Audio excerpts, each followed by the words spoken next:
Hey guys, I'm glad to see you on my channel again, and if you don't know me, my name is Jane, and today I'll talk about geography because in my previous video it seemed to me like I'm missing some information about geography, just because I was surprised to see such a diverse climate in India and different areas there, and I'm just curious to know about geography. And you'll probably notice that I have a little bit different outfit today, just because geography topic reminds me of geography classes at school, so I dress a little bit like a teacher.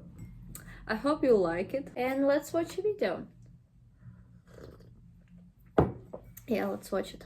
So, we have finally encroached upon the giant India. Some of you have been waiting a long time for this episode. I'm just gonna say straight up, you all know India is incredibly complex and diverse. Even Indians have trouble understanding their own country. Obviously, I won't be able to scratch even the surface in this episode, but I'll try my best. A lot of you Indian geography peeps have helped me along the way, so thank you, and without further ado, let's begin. It's time to learn geography now! Hey everybody, I'm your host Barbie. This place doesn't even need much of an introduction. Everybody has heard of India. It's big, it's loud, it's colorful, and most importantly, it has a plethora of confusing territorial anomalies that I just can't wait to cover. Here we go. He's funny.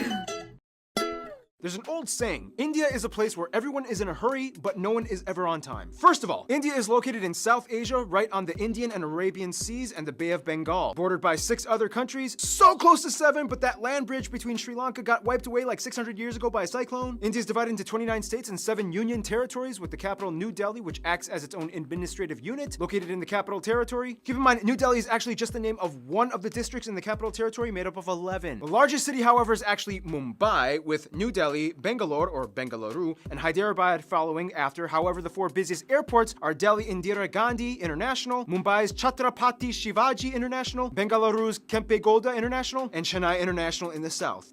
You know why I'm smiling. This is my favorite part of any episode we ever make. Territorial anomaly time. India is loaded with strange borders and deliciously complex demarcation lines. First of all, what exactly is a union territory? In the simplest way I can put this, union territories are places that are too distinct to be incorporated into a state, but too small to have their own local governments. The first one, of course, is the Delhi National Capital Territory, where the capital lies. Chandigarh is a post-independent city constructed to replace Lahore as the capital of the Punjab area after it was split up between India and Pakistan. Then you have the island territories, the smallest one, Lakshadweep, and the Andaman and Nicobar Islands. The Andaman Islands being home to one of the last uncontacted people groups on the planet, the Sentinelese tribe, whom have been hostile to visitors and are therefore left alone, as well as the Nicobar Islands, which actually used to be a short-lived colony of Denmark. Finally, the 3 remaining territories are former European colony towns and ports. Dadra and Nagar Haveli, Daman and Diu, which are separated by about 200 kilometers across the Gulf of Khambat, and the most confusing union territory, the French-speaking Puducherry, which is actually split up between 4 district cities across India: Karikal, Mahe, Yanaon, and Pondicherry. Pondicherry is strange because it has 11 enclaves within the Tamil Nadu state. Oh, and in this area you can also find that experimental hippie-ish commune with a little bit of controversy. Look it up. Oh, and don't forget, here, the eastern states, also known as the Seven Sisters, are connected by this incredibly narrow 27-kilometer wide pathway known as the Siliguri Corridor. This pathway is like a crucial artery that completes the India puzzle. Or so you would think. Now let's discuss the juicy stuff. Now, in the China episode, I already talked about the disputed areas with India, such as Aksai Chin and Arunachal Pradesh, the latter pretty much just belonging to India as it's almost completely inhabited and operated by Indians. So let's move to the other disputes. Now, as of 2015, the Bangladesh episode is already outdated, as India and Bangladesh have finally come to an agreement over the frighteningly complex former enclave-exclave dispute. In the end, India only lost about 40 square kilometers of land to Bangladesh, and now only a few enclaves and exclaves exist. Now let's head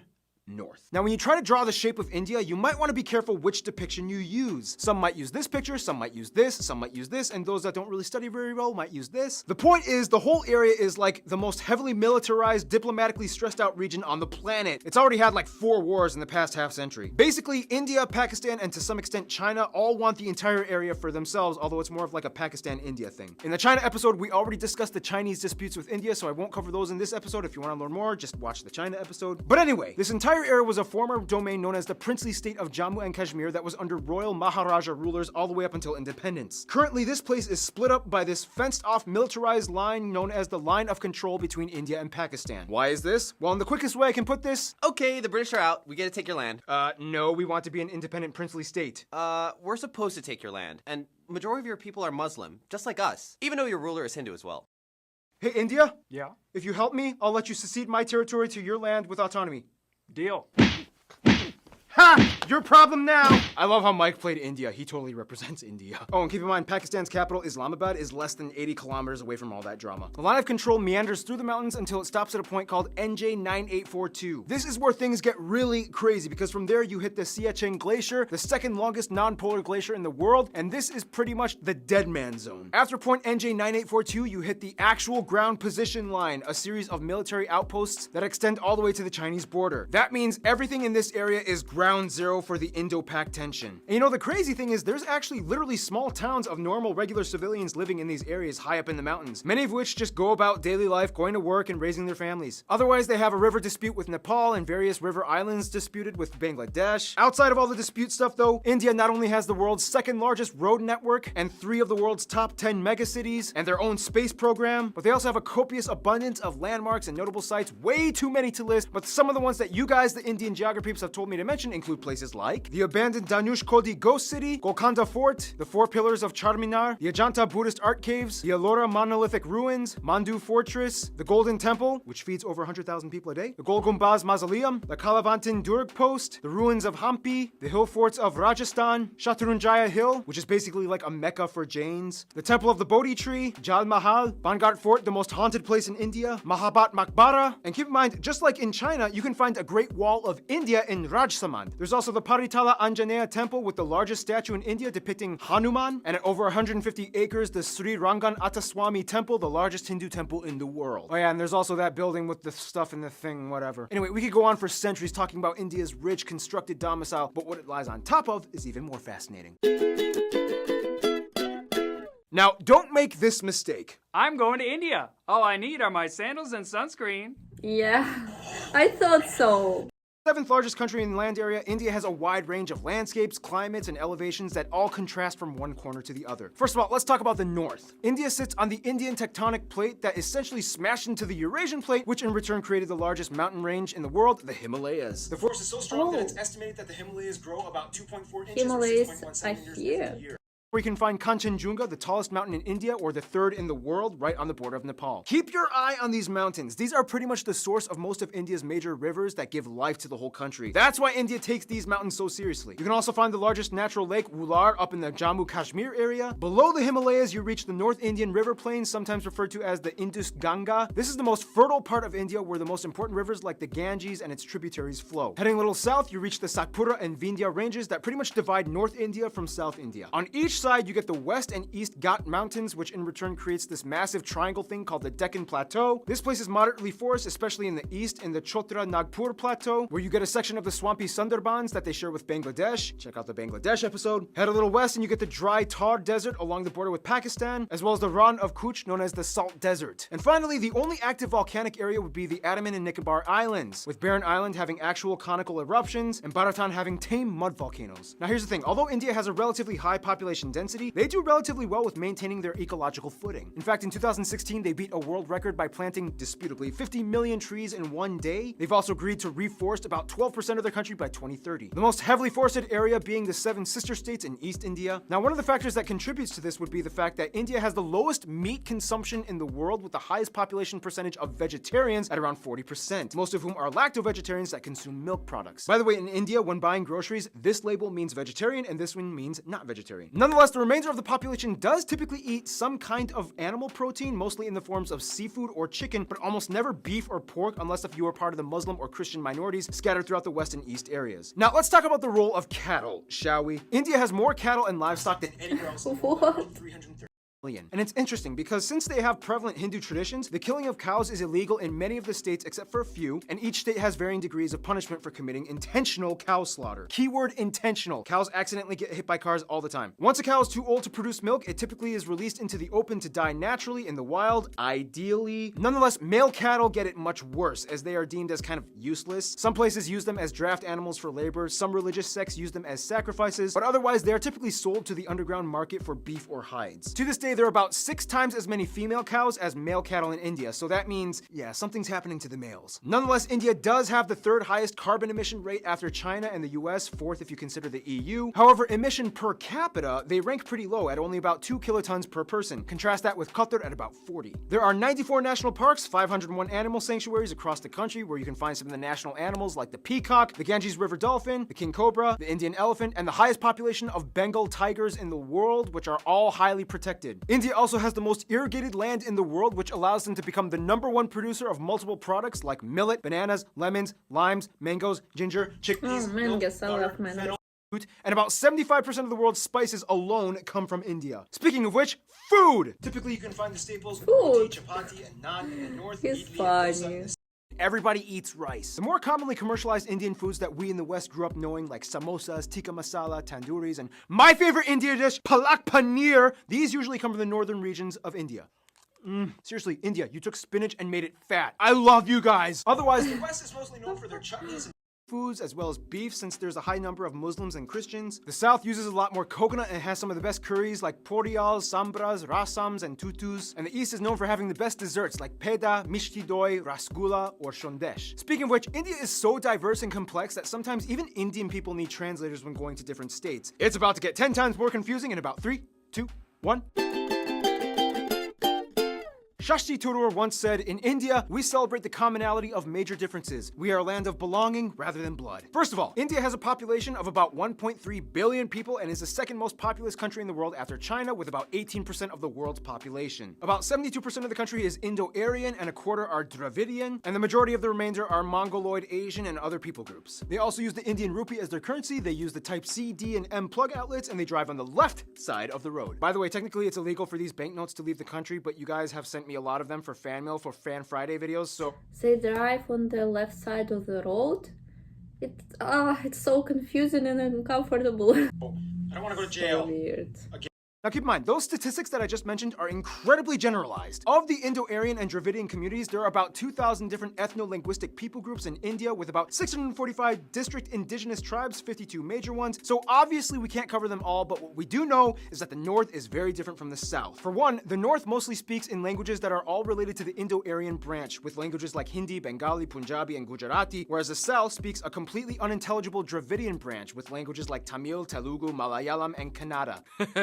Canada. Otherwise, there's also pockets of Sino-Tibetan and Austroasiatic languages spoken in the far north and east. Wait, so how do they all, like, communicate with each other? Great question. Although India does not have an official language, there are 22 recognized national languages, and of these, 2 are the most prevalent, taught in schools and used by government officials, Hindi and English. And very often, these 2 are like mixed mid-sentence. It's weird. Don't be surprised if you hear someone speaking Hindi and then suddenly finishing off in English. It's like, And I was like, "What?" And I was like, trying to, like, why are you even trying to do that? I know, right? And the washing What machine, is I told going them, on? a Bob Saget with a chainsaw. It's so confusing. They just mix these 2 languages in their heads.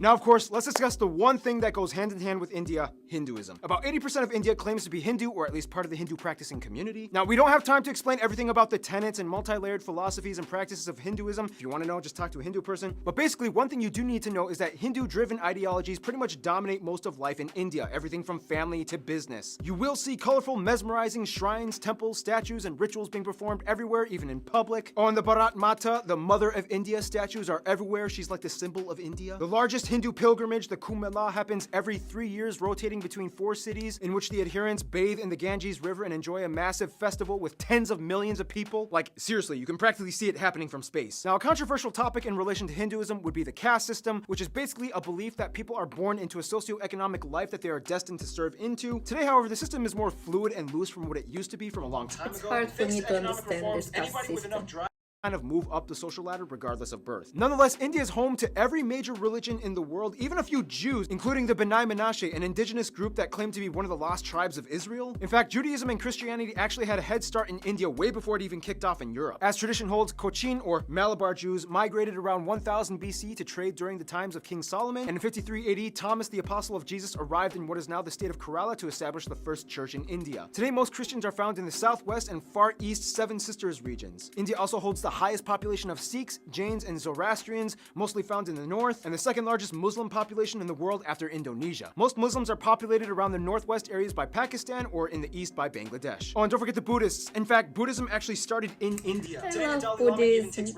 Jaspur in the state of Assam. Oh, that was a lot of information. Okay, so by now you can probably get a grasp of how incredibly mixed and diversified India's population is, but what exactly holds the country together? Well, for one, you kind of have to understand Indian history, which will take way too long to explain, but in the quickest way I can put it, Indus Valley, Maurya and Gupta empires, southern empires, Golden Age, Middle Kingdoms, a ton of new religions come flocking in, the north fell to the Delhi Sultanate, the south became the Vijayanagara Empire, the Mughal Empire starts, British East India Company, direct British rule, nationalist movements, independence, republic, economic liberalization in 1991, and here we are today. Vijaya. Essentially, India used to be made up of around 500 smaller royal princely states, and when the British came in, they kind of exploited them to manage such a huge population. Although India is a democratic federal republic and the largest democracy in the world, the old royal families still exist today, and although they have no political power, they hold high positions of influence in their communities across India. So today, technically, you could meet someone that would be considered an Indian prince or princess. Nonetheless, the biggest thing that really united Indians in the past 2 centuries would probably be their hatred of British rule. It was kind of like, Well, this is not cool. yep. What do you say you and I work together and end this thing? Essentially, one good thing you could say that came out of imperialism was that it kind of stopped all the internal squabbling and unified the groups towards one common goal, to get rid of imperialism. Today, Indians are just proud to be Indian. I mean, a Tamil soccer player can get cheered on by a Rajasthani, a Punjabi pop star can sell out tickets in Orissa. Speaking of which, all Indians love movies and music. India has the second largest film industry in terms of volume, pumping out nearly 2,000 films Yeah, of per course. year. Nigeria pumps out more. However, the box office revenues gross out at only about $2 billion annually compared to Hollywood at over $10 billion. But still, it's impressive. And keep in mind, it's not just Bollywood, but it's also Tollywood, Gollywood, Collywood, Pollywood, and so on. There's like 20 different woods in India. And like every movie in India has at least one scene where everybody breaks out in song, and there's almost always a happy ending. Unfortunately, mainstream media has an aesthetic strain on many of the people, as it's almost become an obsession to be light or fair-skinned, causing people to go so far as to buy skin bleaching products. Some other controversies include things like illiteracy being an issue in many parts of the country, especially in the rural areas. But I mean, come on, when your country has literally hundreds of different writing systems, go figure. I mean, give them a break. Also, many of you guys, the Indian geography peeps, have asked me to bring awareness to the fact that India does unfortunately have some of the highest rates of human trafficking and child slavery. The government is trying to crack down and culture is slowly being reformed, but for now, it's a sad reality that still does exist. Hey, here at GN, we talk about the good and the bad. I'm just saying. Otherwise, sports do definitely tie everyone together as well, especially cricket, the national sport, even though they also used to do really well in field hockey. India also has a lot of their own indigenous sports like Dopkel in Assam, bull racing in Kerala, Insuknar, rod pushing in Mizoram, and Malakamba, the strange pole yoga gymnastics thing in the south. Otherwise, some notable people from India or of Indian descent might include people like Siddhartha Gautama or the Buddha, Mahavir, Ashoka the Great, Prithviraj Chauhan, Aurangzeb, Shivaji of the Maratha Empire, Mohandas or Mahatma Gandhi, Indira Gandhi, Subhash Chandra Bose, Jawaharlal Nehru, Rabindranath Tagore, C.V. Raman, Satyendra Nath Bose, Bhagat Singh, Dr. APJ Abdul Kalam, Shah Rukh Khan, Amitabh Bachchan, Amir Khan, Salman Khan, Priyana Chopra, Ben Kingsley, Sundar Pichai, Satya Narayana, A.R. Rahman, Sachin Tendulkar, and Mahendra Singh Dhoni. There's also literally millions of so other famous many. people I missed out on. Mention them, please. There's a comment section below. Use it. In the meantime, we gotta finish this info marathon, shall we? Now, no surprise, India is huge and therefore has a huge international outreach when it comes to diplomacy to almost everyone, except their immediate neighbors. First of all, countries with large population percentages of Hindus and Indians like Fiji, Guyana, Suriname, Trinidad and Tobago, Mauritius, and Malaysia typically stay close to India's roster of go-to friends. They enjoy cordial relations with trade. Now, the UK may have left on a sour note, but they still have a lot of ties to their former colonizer in terms of business and tourism. India is still part of the Commonwealth, not Commonwealth realm, there's a difference, and the UK has over 1.5 million citizens of Indian descent. As mentioned in the China episode, I just learned about Commonwealth at my university like several days ago. China is kind of like India's "I'm only here to do business with you and nothing else" friend, as drama still hasn't subsided in regards to the territory conflicts. Now, when it comes to the US, things started kind of sour back in the 70s during the Indo-Pak War of 1971, when the US sided with Pakistan, their arch nemesis. Today, relations have cooled off. Mostly, the US supports India's move towards democracy and is a key ally in the military conflicts in the Middle East. When it comes to their best friends, however, most of the Indians I talked to have said Russia and Bhutan. Russia because during the Indo-Pak Wars, Russia came in and supported them, and ever since then, each country has held a high position of respect for the other, especially as global superpowers. Bhutan and India signed a treaty of friendship almost immediately after independence. The two countries have shared interests and a currency-pegged system as well. Bhutan even supported the annexation of their cousins in the Sikkim state into India, as it gave a nice buffer of land from China's stake to their claim. In conclusion, you will not find anywhere else on Earth like India. Thousands and millions of people inhabiting a colorful, majestic, green, slightly gritty at times slab of Earth, blessed and cursed in so many ways, yet wonderfully harmonized, mostly in a unity unlike anywhere else. In the end, that's India. Stay tuned. Okay, this video just proved me right that India is such a diverse and unique country, and also about this guy. He was just crazy. He was reading all of this information just like crap, and I'm really overwhelmed with this information, just so much. Also, at first I made sure that I didn't increase the speed just because he was talking so quickly. Okay, India has such a huge history, so many sightseeing. India is divided into like North and South India, and I mean divided not just like geographically, but also in each of these parts they have different languages which aren't similar to each other, and it just blew my mind, like they cannot fully understand each other. Also, it was fun that Indian people just mix English and Hindi in their heads and in their speech, and I just love to see that Hinduism, the main religion of this country, is really like plays a huge role in people's lives there. About caste system, I knew about it, but it still feels so weird to me. In my country it is quite different. Okay, technically in Russia we also have like a similar system. Like if your parents earns a lot, it means that you cannot get a simple work. You should also follow their steps. It's not so strict in Russia, but it's more common among rich people rather than people who have average salary. Also, I just recently knew that there are so many religions in India. I just knew about Hinduism and Buddhism partly, but like Christianity, Islam, other religions, and I didn't know that India is the second largest Muslim country. Before, I wasn't really aware that Russia is a friend to India, but I can see it, for example, even at my university. Like 90% of foreign students at my university are from India, and to be honest, it's nice like when you go to university in Russia and just talk to like Indian students and their life in India and just getting to know more about India. So I just love this part. Learned a lot of interesting facts about India, which partly like my friends from India explained to me before. But anyway, it was interesting to watch his explanation. I hope you also like this video and my outfit today, just because I tried so hard. Don't forget to like this video, subscribe to my channel if you haven't done it yet, and thanks a lot for your support on my channel, and see you later. Bye.